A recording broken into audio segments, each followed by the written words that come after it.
Donc, je disais, l'affaire Dreyfus est une affaire très importante. Pourquoi?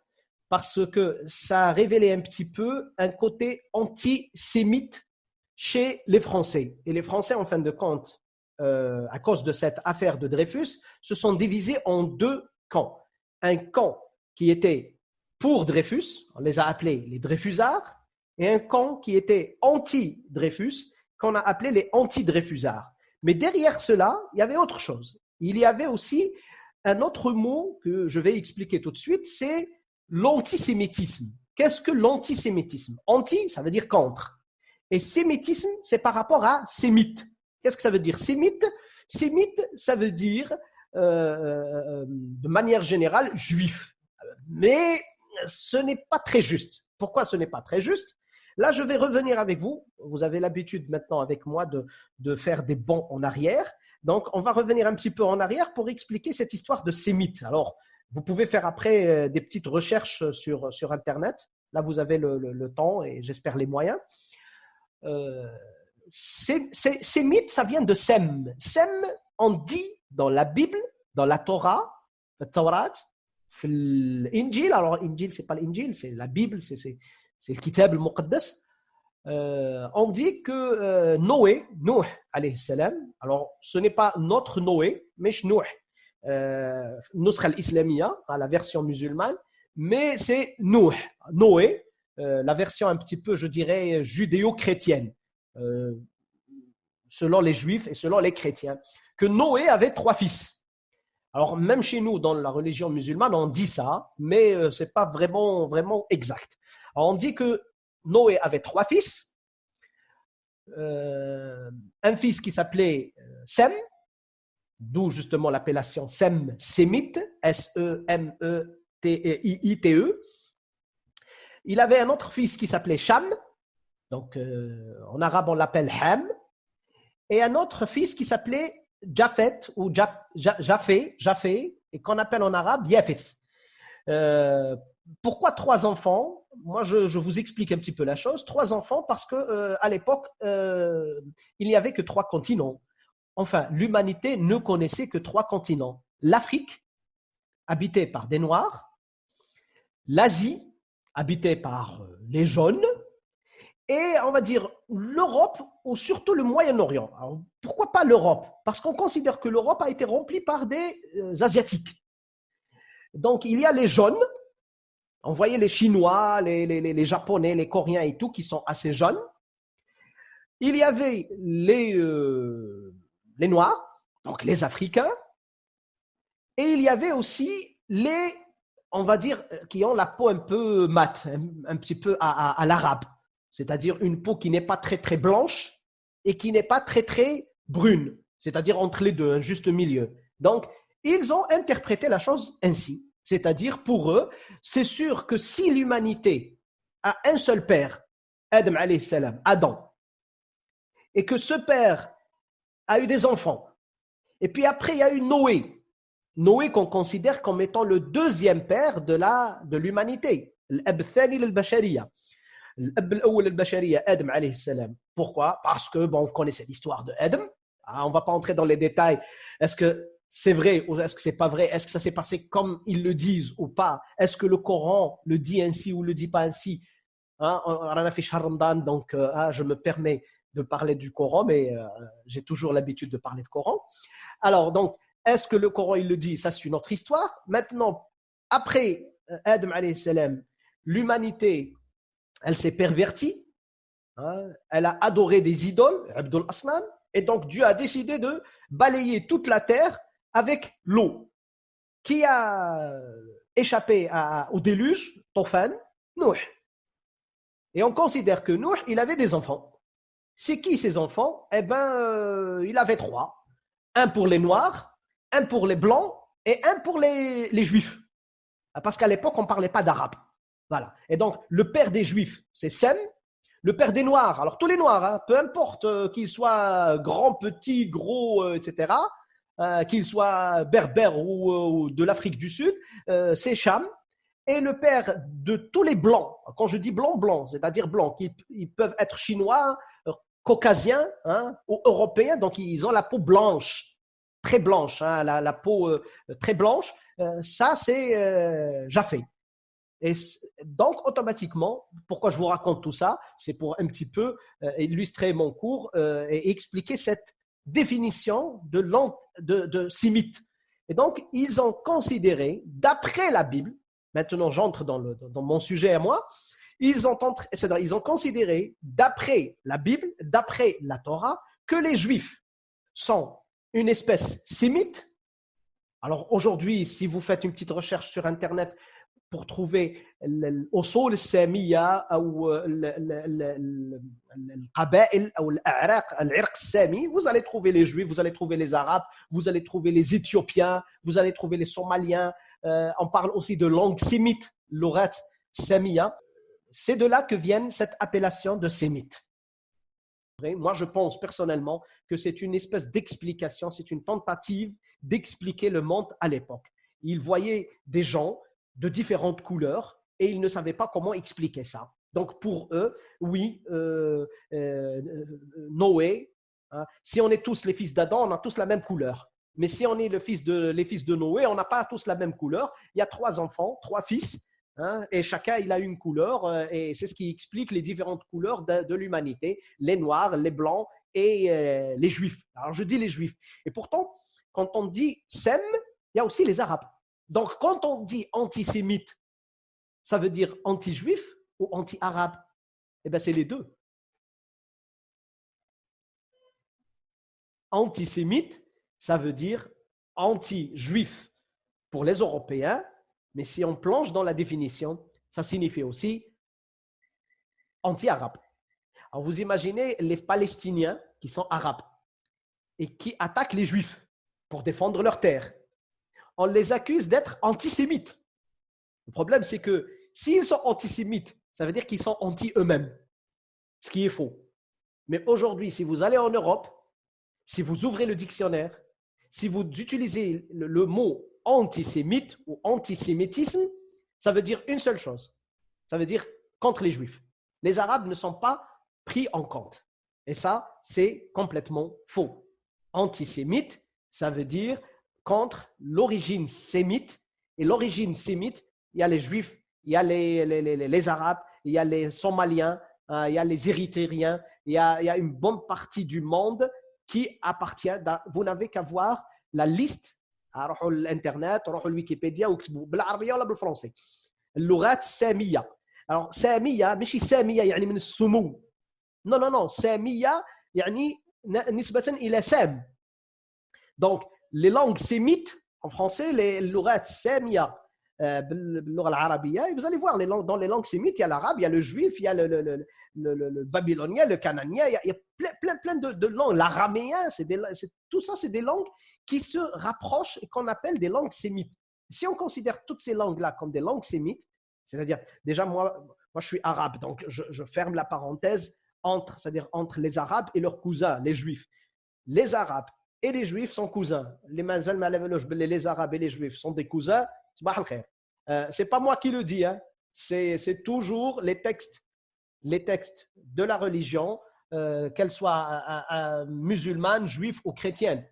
Le père de Ismaël, c'est Ibrahim, et le père de Jacob,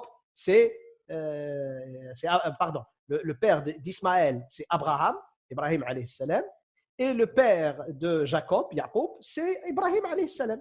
Et donc, dans les deux cas, ce sont les deux enfants du même patriarche, du même père, Ibrahim alayhi salam. Et donc, ils sont tous, enfin, ce sont des frères. Et donc, les Arabes et les Juifs, selon les textes, hein, je ne dis pas la vérité, c'est ça. Je dis selon les textes, ils sont frères. Et donc, aujourd'hui, les Juifs et les Arabes sont cousins, qu'ils le veuillent ou non. Et c'est ce qui explique les grandes guerres. La grande guerre entre toujours les Juifs et les Arabes. C'est parce qu'ils sont cousins, ça n'a rien à voir avec la religion. Monsieur, est-ce que l'antisémitisme est une notion nouvelle Pardon, l'antisémitisme. L'antisémitisme, ouais. C'est ça. Est-ce que c'est une notion nouvelle dans la Troisième République ou c'était historique? Non, l'antisémitisme, c'est historique. Hein. Peut-être que le mot lui-même est nouveau, mais la notion est ancienne. Je répète, le mot antisémitisme est nouveau. Il est apparu dans la Troisième République, comme le dit Beya, donc fin du 19e siècle. Nous sommes juste après, justement, avec l'affaire Dreyfus. Donc, juste après 1890, on entre dans le 1900. Ensuite, il va y avoir la Première Guerre. Ensuite, surtout la Deuxième Guerre mondiale. Et cette notion, elle va s'ancrer et elle va devenir très importante. Et jusqu'à aujourd'hui, on parle toujours d'antisémitisme. Mais est-ce que l'antisémitisme lui-même est récent? Il est apparu avec l'affaire Dreyfus ou bien il date de la Troisième République? Non, il est plus ancien que ça. Je l'ai dit tout à l'heure pour les gens qui m'ont écouté tout à l'heure dans la petite introduction. Ça date de l'avènement de Jésus. Donc, en fin de compte, on peut faire remonter ça au début du christianisme. Donc, c'est une notion qui a 2000 ans. Dès l'avènement, dès l'apparition de cette nouvelle religion qui s'appelle le christianisme avec Jésus, dans les cours de première année, on avait parlé justement de l'avènement du christianisme. Au départ, le christianisme était combattu et les chrétiens étaient minoritaires et ils étaient vraiment persécutés. Donc, mais petit à petit, juste après, quand Constantin, l'empereur romain, s'est converti au christianisme, les chrétiens sont devenus donc plus nombreux et la religion, elle est devenue une religion officielle. Donc, qui sont devenus minoritaires? C'est les Juifs. Et à partir de ce moment-là, donc si on veut dater un petit peu les choses, c'est à partir de cet instant-là, c'est-à-dire dès le départ, il y avait ce sentiment anti-juif. Pourquoi? Parce que quand on lit l'histoire de Jésus, qui a demandé aux Romains de mettre Jésus sur la croix? C'est les Juifs.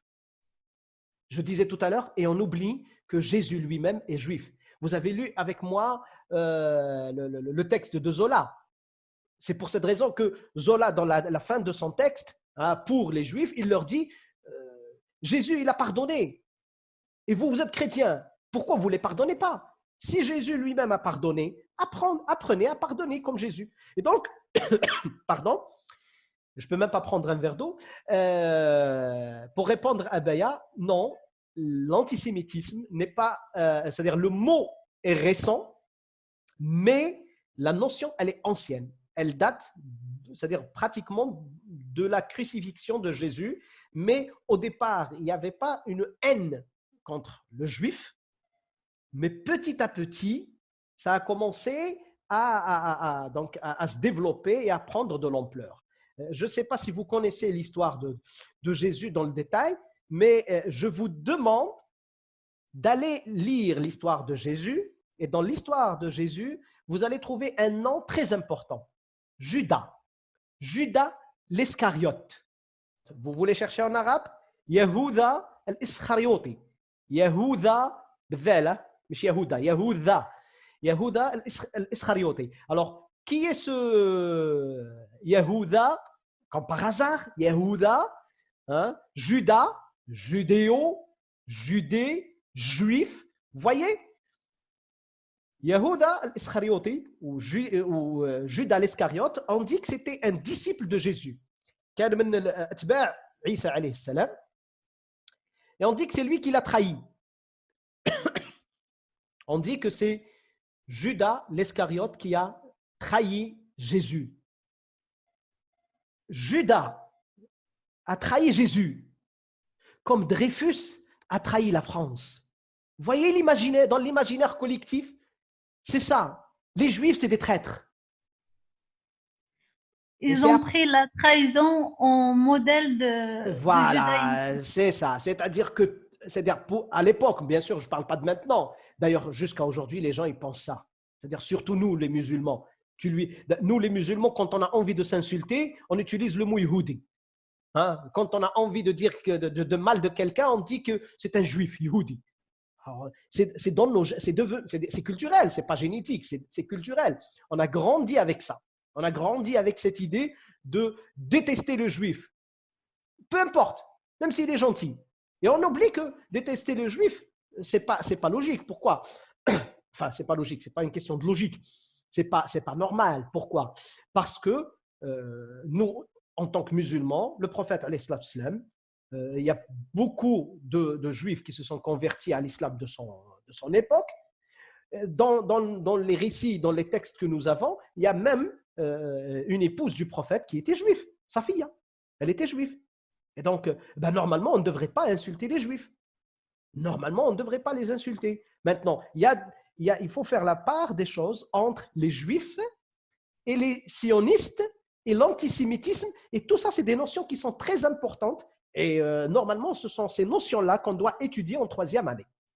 Oui, monsieur. Et je veux bien trouver le lien entre l'antisémitisme et le sionisme. Donc, sionisme, c'est quoi? Sohionia. C'est un mouvement des Juifs les Juifs veulent créer un endroit où Où vivre. Oui, exactement. Voilà. Donc, un foyer. Voilà, ils veulent créer un foyer pour eux, c'est-à-dire un endroit où ils vivent. C'est tout ce que tu as à dire, petit Hel? Oui. Merci. Quelqu'un d'autre? Alors, j'ai la Miss. Alors, attends un petit peu. La Miss a baissé la main. Bouthaina? Oui, Bouthaina. Monsieur, c'est un mouvement politique juif. D'accord. Je pense qu'il apparaît en Europe. D'accord. Très bien, non, c'est vrai. Tout ce que tu es en train de dire est juste. Hein. Tout à l'heure, petit elle aussi, elle a dit la même chose. C'est juste. Hein. C'est tout? Oui. Merci. Alors, Baya, tu patientes. Hein. Eh bien, alors, personne d'autre. Hein. ما كانش واحد يزيد يقول لي ما نعرفش. تعلموا تهزوا يديكم قولوا ما نعرفوش. C'est pas grave. Hein. العلم خزائن مفاتيحها السؤال. لوفي لا مان واحد فيكم هيا عنده الشجاعه الادبيه يهز يديه الصغيره هاي ميم با يتعب هاي كليكي برك وانايا ويقول لي ما نعرفش الشيخ فات موا بليزير حسنا ياسمين وي ياسمين مشي والله ما نعرف. تري بيان والله شوفي فرحتيني فرحك ربي. Très bien. Ok, alors il y a Hana qui a levé la main. Oui, Hana. C'est le mouvement, c'est un parti des Juifs qui veut faire une immigration vers la terre de Palestine, comme si c'est leur vraie terre. Très bien. Je t'écoute, Baya. Tout d'abord, le mot sionisme désigne à la fois une idéologie d'un mouvement politique Très bien. qui est né en Europe dans le dernier quart du 19e siècle. Très bien. La reconstitution d'une nation juive Ok. formant un corps politique visant la création d'un État souverain en terre d'Israël. Très bien. Très bien, très bien. Tu es en train de lire de tête ou bien tu es en train de lire à partir d'un document? Impossible, c'est un document, monsieur. Très bien, très bien. Un mouvement politique juif apparaît en Europe à fin du 19e oui, 19e siècle. هي مكتوبة X وحدها شلطة ومن بعدها X أخرى. Voilà, ça se lit 19e. Oui. Très bien. Qui a exhorté les Juifs à immigrer vers les terres palestiniennes. De la Palestine. Très bien. Oui. Ok. Merci beaucoup, Feriel. De rien. Est-ce que vous connaissez ce monsieur? J'arrive pas à prononcer leur nom. Herzl, normalement. C'est ça. Prononce, même si c'est faux. Vas-y. D'accord, ok. Là, c'est lui, c'est vrai. C'est Théodore Herzl. Alors, on a vu ça quand on était encore au lycée. Théodore Herzl. Il s'appelle Théodore Herzl. Qui est ce Théodore Herzl? Merci, Hannah. Alors, ce Théodore Herzl, c'est un journaliste autrichien. Alors, j'espère que vous avez vos ceintures qui sont bien attachées parce qu'on va encore faire un bond en arrière. L'Autriche et la France, c'est des grands amis. Eh ben non, ils n'ont jamais été grands amis. Il y a toujours eu la guerre entre la France et l'Autriche. Et donc, le monsieur, c'est un journaliste autrichien. Ce journaliste autrichien, il travaillait comme correspondant, Mouressel Sohoufi, correspondant où? Eh ben, à Paris. Et c'est lui qui a, comme par hasard, couvert cette histoire qui concerne l'affaire Dreyfus. Et il a vu comment Dreyfus a été humilié, dégradé. Il a vécu cette expérience comme une espèce de, excusez-moi, comme une espèce d'humiliation personnelle. Donc, en France, c'est Alfred Dreyfus, un capitaine de l'armée qui est humilié parce que c'est un traître, mais surtout parce que c'est un juif. Et pour Théodore Herzl, il est humilié comme tous les juifs à travers donc, le globe, la planète, parce que c'est un juif. Et d'où l'idée justement, donc on dit je suis dans le on dit. Pourquoi? Parce que à l'époque, il n'y avait pas d'enregistrement audio ou vidéo, et donc on peut raconter tout sur cet homme-là. Et donc, on dit que le monsieur, il est rentré, il a fait un article sur l'humiliation du capitaine Alfred Dreyfus et que c'est une humiliation entière, c'est-à-dire surtout contre les Juifs, et qu'il a été humilié, pas parce que c'était un traître, mais surtout parce que c'était un Juif. Et il a commencé à penser justement l'idée de rassembler, pourquoi pas, créer un État, créer une nation, nation, nationalisme. On a parlé, rappelez-vous, quand on a parlé de la Révolution française, on a parlé du patriotisme, de la patrie, la fameuse Marseillaise, les enfants de la patrie. Allons, enfants de la patrie, le patriotisme. On fait la guerre parce qu'on aime notre pays. C'est ça le patriotisme. Aimer son pays, c'est le patriotisme. Mais aujourd'hui, quand on prend par exemple n'importe quel document, par exemple votre carte d'identité ou voilà, une carte en fin de compte, une carte d'identité, il y a écrit en français carte d'identité, surtout sur les anciennes cartes. Il y a écrit carte d'identité et carte d'identité nationale. Et c'est traduit en arabe bitaqat mada bitaqa al-wataniya. Voilà. Donc on dit le bitaqa al-wataniya. Et donc automatiquement, si je vous dis c'est quoi la traduction de carte nationale, carte d'identité nationale, vous allez me dire en arabe, ça se traduit bitaqat al-huwiya al-wataniya ou al-bitaqa al-wataniya. Et donc national en arabe, plutôt en français, est l'équivalent de watan, wataniya en arabe. Et ça, c'est une mauvaise traduction et c'est très faux. C'est archi faux. National, ça vient de nation. Nation, ça veut dire qawm, qawmiya. Et donc, normalement, la traduction la plus juste, c'est bitaqat al-huwiya al-qawmiya ou bitaqa al-qawmiya. En Égypte, par exemple, sur leur carte nationale, il y a écrit pas bitaqat al-huwiya ou la bitaqa al-wataniya, mais le bitaqa al-qawmiya. Monsieur, je n'ai pas compris. Très bien, Cérine. Alors, tu m'écoutes, je réexplique. Très bien. Si tu prends maintenant ta carte d'identité, en français, il y a écrit carte d'identité nationale. Oui. Très bien. En arabe, comment on le traduit? En Algérie. Bitaqa al-wataniya. Très bien. Je vais donner un autre exemple. L'équipe nationale. Oui. Traduis-moi ça en arabe. الفريق الوطني. الفريق الوطني. Donc, à chaque fois qu'on dit national, النشيد الوطني. En français. L'hymne national. Vous voyez qu'à chaque fois on dit national, on dit watani. Oui. Or, c'est faux. Pourquoi? Parce que watan en français, ça se dit patrie. Oui. تقول لي واحد كيف راح نديروا لها هذه؟ كيف غدير لها؟ عندك l'hymne national, ما تقولش l'hymne national, قول l'hymne patriotique. Oui. La carte. La carte, قول la carte d'identité. D'identité واش؟ d'identité patriotique. Mais non, mais on ne dit pas ça. Donc, la traduction commune, le marouf, le mutadawala, entre nous, c'est national. Ahsan Mital, c'est l'équipe nationale. Le Jazair, l'équipe nationale. Ou comment on dit ça en arabe, il te dit le Fariq al-Watani. Quelle est la différence entre nation et patrimoine? Ah, justement, je suis en train d'expliquer ça. Donc, la différence entre nation et patrie, c'est que la patrie, c'est la terre. Mais ce n'est pas uniquement la terre. Pourquoi? Parce que sur n'importe quelle terre, il y a aussi des gens.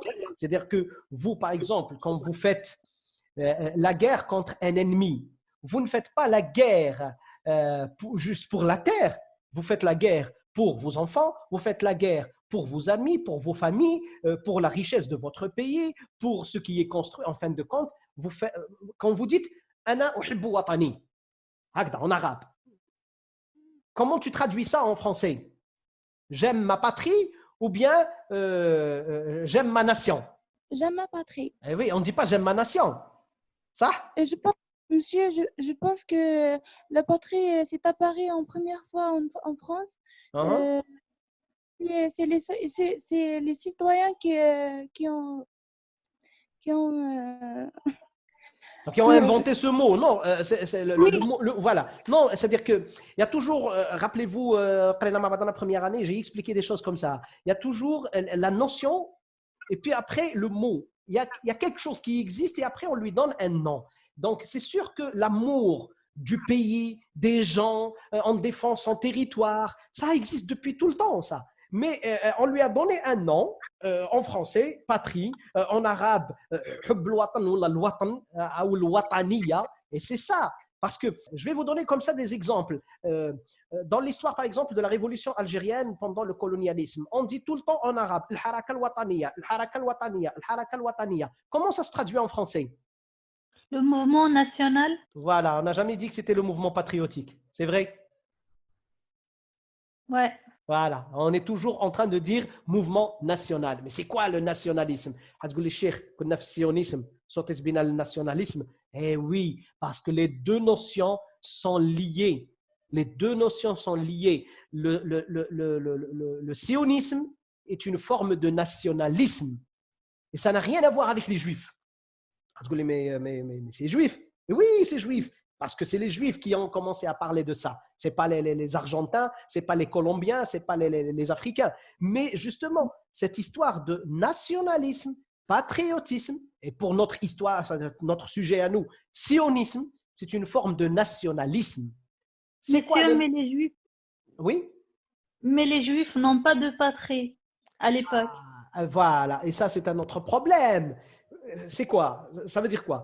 Ça veut dire que comment se fait-il qu'un peuple qui a une langue, une culture, c'est-à-dire une tradition ancestrale depuis des siècles.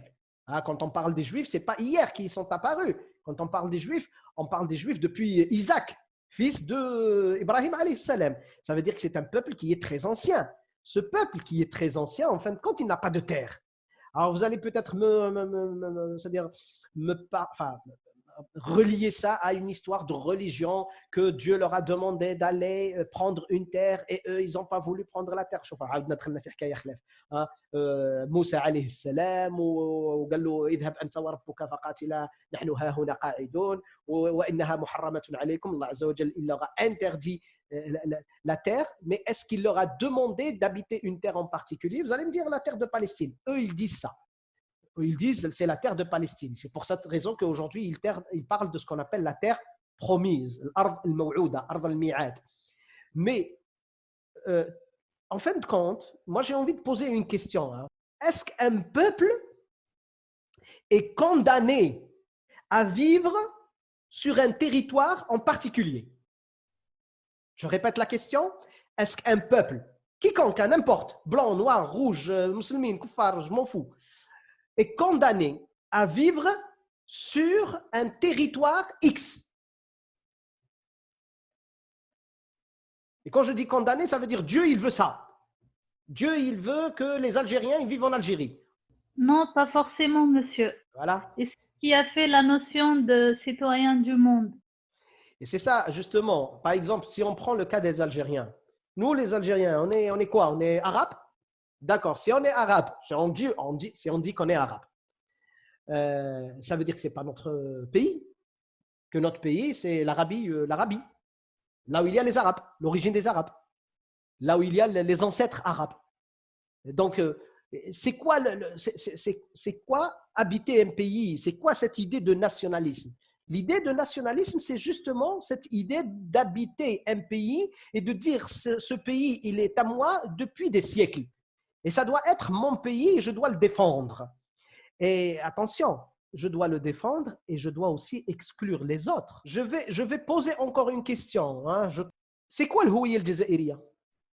C'est quoi l'identité algérienne? Quand on dit la nation algérienne, c'est quoi la nation algérienne? Donnez-moi les caractéristiques, une description de la nation algérienne. Alors, monsieur, je pense que c'est le drapeau, l'hymne national, le dinar et la langue arabe. Voilà, le truc. Pardon, là? Même aussi, oui, même aussi les coutumes, normalement. Alors, répète les deux derniers éléments. La langue arabe. Oui. Et les coutumes traditionnelles. Ah, les coutumes et les traditions. D'accord, ok. Oui. Dans les coutumes et traditions, il y a le fameux Azugazamkes des Kabyles. Oui, les Kabyles, les autres origines algériennes. D'accord, ok. Et les Kabyles, ils sont arabes, ils ne sont pas arabes? Normalement, non. D'accord, donc ils font partie de l'Algérie ou pas? Et voilà. Non. Oui, tu vas tomber dans un problème. Si tu dis oui, tu dois, voilà. Si tu dis oui, ils font partie de l'Algérie, ils sont algériens comme nous, ça veut dire qu'il faut supprimer la langue arabe comme point en commun. Il faut élargir. Voilà, c'est comme ça. Ou bien, si je dis que les Kabyles sont des Algériens, ou bien font partie des Algériens, c'est donc qu'ils ont condamné à parler que l'arabe. Voilà. Mais si je dis que les Kabyles ne sont pas des Algériens, cela, je les donne le droit de leurs origines normalement. Et c'est ça, vous voyez, tu vois le problème, Fariel, c'est que si tu les considères comme Algériens, oui. Nous, on a été éduqués comme ça. Aujourd'hui, si vous posez la question n'importe où dans le monde, les Algériens, ils parlent quelle langue? On va vous dire, ils parlent l'arabe. Mais il y a des Algériens qui ne parlent pas l'arabe et ils sont nombreux. Les Chaouis ne parlent pas arabe. Alors, ça ne veut pas dire qu'ils ne comprennent pas l'arabe. Toi, tu parles français, mais tu n'es pas française. Oui. Moi, je suis en train de parler français depuis plus d'1h30, hein, mais je ne suis pas français. Ça ne veut pas dire que je… Et c'est ça le problème que nous avons en Algérie. Si tu parles français, ça veut dire que tu es français. Pour être arabe, il faut que tu parles arabe. Et si tu ne parles pas arabe, tu n'es pas arabe. Puis, on a compliqué la chose en mettant ça dans l'islam. Alors, si tu es musulman, tu dois parler à le pays musulman. Quel est le pays, le plus grand pays musulman dans le monde? Le plus grand pays musulman. D'un point de vue démographique, le Kathafa Soukaniya. Égyptien, je suppose. Ben non, c'est pas l'Égypte. Haya. الأندلس. نعم. الأندلس. الأندلس. قلنا le plus grand pays aujourd'hui, رانا في 2020, le plus grand pays musulman d'un point de vue démographique. من ناحية الكثافة السكانية. Monsieur ماليزيا. فوالا ماليزيا والله دولة بحداها بحدا بعضهم. Monsieur الهند. نو الهند مسلمين، شي يعبد البقر وشي يعبد الجرودة وشي. Fariel. Monsieur, normalement, Indonésia. Indonésia, voilà, c'est bon. L'autre, vous baissez les mains, merci. Indonésia, ouais. C'est presque, je pense, c'est presque 1 milliard, non, pas 1 milliard. Ils sont à 900 millions ou 800 millions de musulmans. Ils sont tous musulmans. Il y a des gens qui ne sont pas musulmans en Indonésie, mais il y a une grosse majorité musulmane. C'est pratiquement le plus gros pays musulman dans le monde. Est-ce qu'ils parlent l'arabe? Pas du tout. Ils ne parlent pas arabe. N'est-ce pas, Fariel? Oui, c'est vrai. Voilà. Ils ne parlent pas l'arabe. Ils font la prière en arabe. Allahu Akbar, alhamdulillahi rabbil alamin, c'est tout. Mais ils parlent dans la vie quotidienne de tous les jours, ils ne parlent pas l'arabe. Eh bien, les Kabyles, c'est la même chose. Quand ils font la prière, Allahu Akbar, ashhadu anna Muhammad, ماشي anna Muhammad, ashhadu anna Muhammadan Rasulullah. Mais ils ne parlent pas arabe dans la vie de tous les jours. Est-ce que ça ne fait pas d'eux des musulmans? Ils sont musulmans, ils sont algériens parce qu'ils sont plus anciens que les Arabes qui sont venus avec l'islam. Donc, si on considère que le pays, c'est-à-dire que c'est une question je dirais, d'origine, donc c'est les plus anciens qui ont, je dirais, le droit à la terre. Je ne sais pas si vous avez saisi un petit peu la complexité de la chose. Pour revenir à cette histoire de sionisme, parce que j'essaie de finir avec cette histoire de sionisme. Donc, je reviens un petit peu en arrière. Théodore Herzl, historiquement, c'est lui qui a fondé un mouvement sioniste. Et il a fait un petit peu le tour des capitales européennes pour préparer un premier congrès, Mu'tamar, pour le sionisme. Mu'tamar Bâle, Suisse. Je ne me rappelle pas de la date, c'est je pense en 1898, si ma mémoire est bonne. Je ne suis pas en train de lire, comme d'habitude, je suis en train de parler de tête. Donc Théodore Herzl a lancé le mouvement sioniste. C'est quoi ce mouvement sioniste? C'est il faut, comme tous les pays du monde, comme toutes les nations,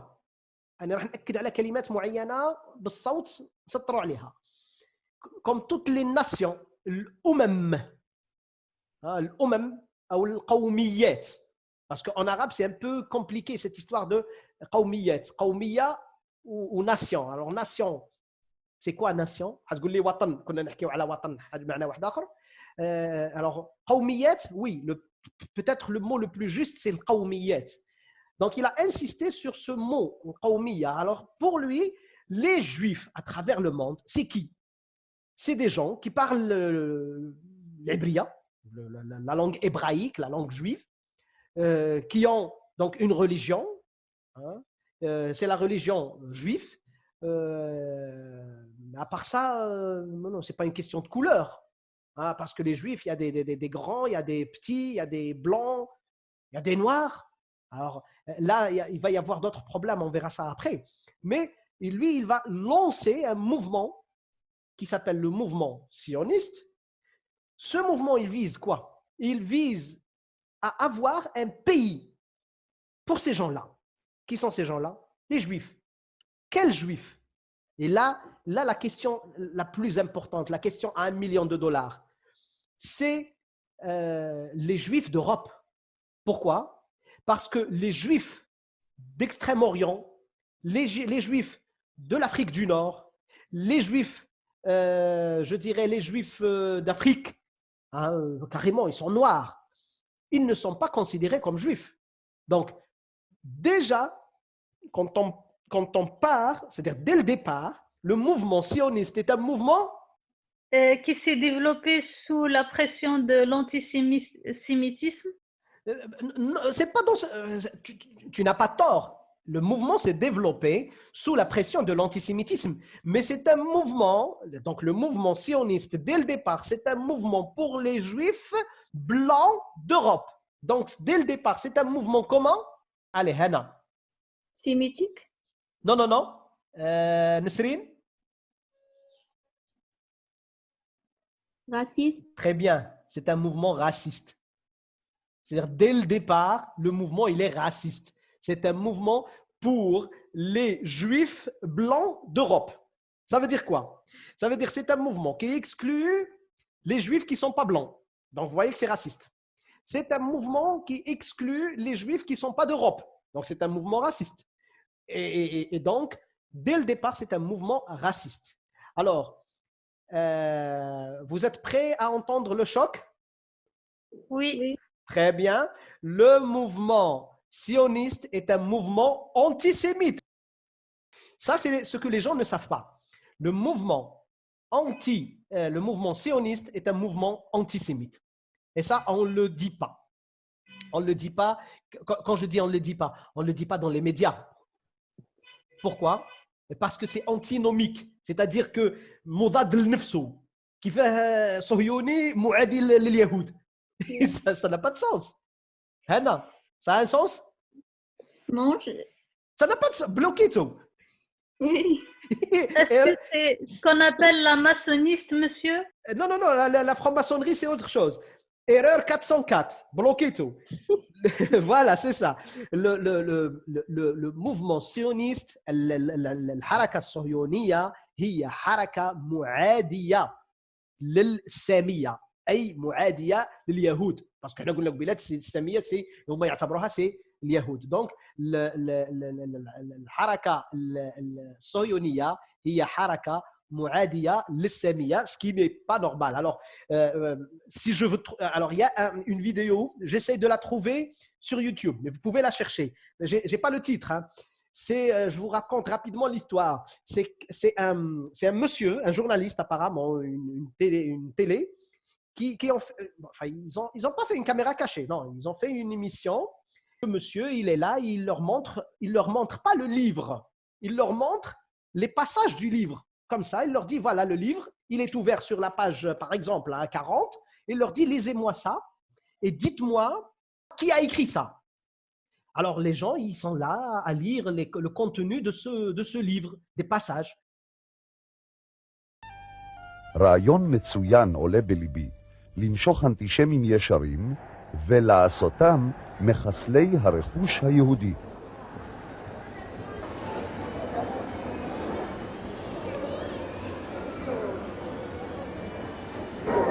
יש פה משפט, אני רוצה שתקרא אותו בקול ותגיד לי מי היה יכול להגיד דבר כזה.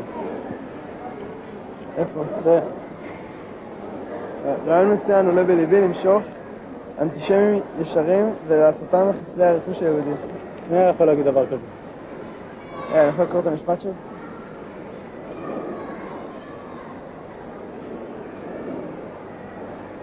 אני לא יודע, בטח היטלר, מלחמת העולם השנייה, דברים כאלה. רעיון מצוין עולה בליבי למשוך אנטישמים ישרים ולעשותם מחסלי רכוש יהודי. מי היה יכול להגיד דבר כזה? היטלר.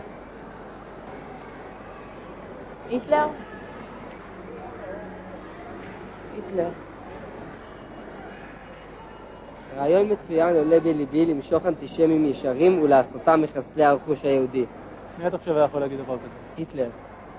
אם הייתי אומר לך שהרצל חוזה המדינה אמר את זה, היית מאמין לי? לא. אם אני אומר לך שהרצל אמר את זה? אז אני בשוק. אם הייתי אומר לך שהרצל אמר את זה, מאמינה לי? לא. אבל לפי דעתי כאילו יותר כדי לזכור את הרצל בתור דמות חיובית... לא חושב שזה ניסיון מכוון להסתיר מכם משהו שהם לא רוצים שתדעו? יכול להיות, אתה יודע מה? חושב שצריך ללמד את זה? לא יודעת, אולי. כן, בטח. בטח שצריך, אנשים צריכים לדעת האמת. אם אני אומר לך שהרצל אמר את זה, זה מתוך האמנים שלו. אז חבל, אז הרצל היה אנטישמי. Théodore Herzl était antisémite. Il détestait les juifs. Alors, vous allez me dire, comment ça il détestait les juifs? Lui-même, il était juif. Que des erreurs 404 aujourd'hui. Non. C'est un petit peu plus compliqué. Ça va demander plus de temps. Vous me connaissez, moi, je parle pendant des heures. Ça va pas, non? Déjà, avant, il y avait une classe et un enseignant qui venait me chasser. Maintenant, je suis tout seul à la maison. Je peux parler pendant 3 heures. Non, je ne vais pas faire la chose, désolé. Donc, j'ai autre chose à faire. Donc, j'essaie de résumer. Le mouvement sioniste est un mouvement antisémite. Il y a un passage que je voulais vous lire, monsieur, et vous me dites, est-ce que ça résume ce que vous étiez en train de dire? Vous allez le lire à tout le monde. On t'écoute. Le mot anti-sionisme est ainsi devenu un mot de passe-partout, pouvant prêter à confusion ainsi. Elle est parfois considérée comme étant utilisée pour une nouvelle forme d'antisémitisme. Très bien. Accusation qui est à son tour défoncée comme une manipulation pour étouffer toute critique du sionisme ou de la politique expansionniste de l'État d'Israël. Très bien. Très bien. Je l'ai lu quelque part et je suis totalement d'accord. Aujourd'hui, il y a une guerre de notions. On parle de la même chose, mais on ne l'appelle pas de la même manière. Ce que disait Baya est très, très, très juste. Pourquoi? Parce qu'aujourd'hui, on confond sionisme, juif, sémitisme, antisémitisme, antisionisme, et on ne sait pas exactement de quoi on parle. Je vais parler rapidement de Google Classroom. C'est une plateforme assez intéressante. Vous avez la première, c'est-à-dire quand vous ouvrez le cours, il y a écrit flux. Dans le flux, c'est comme Facebook. Vous pouvez mettre des commentaires. Moi, j'ai désactivé les posts exprès. Pourquoi? Parce que là, après, je vais être obligé à chaque fois de supprimer d'eux. Mais vous pouvez, dans les commentaires, mettre des liens pour des vidéos, des documents qui sont intéressants et vous les partagez entre vous. Portez-vous bien. Merci à vous également, monsieur. Voilà, et on reste en contact. Ça, c'était juste pour la voix. Et on reste en contact via Google Classroom. Merci beaucoup. Merci. Allez, au revoir. Au revoir. Au revoir.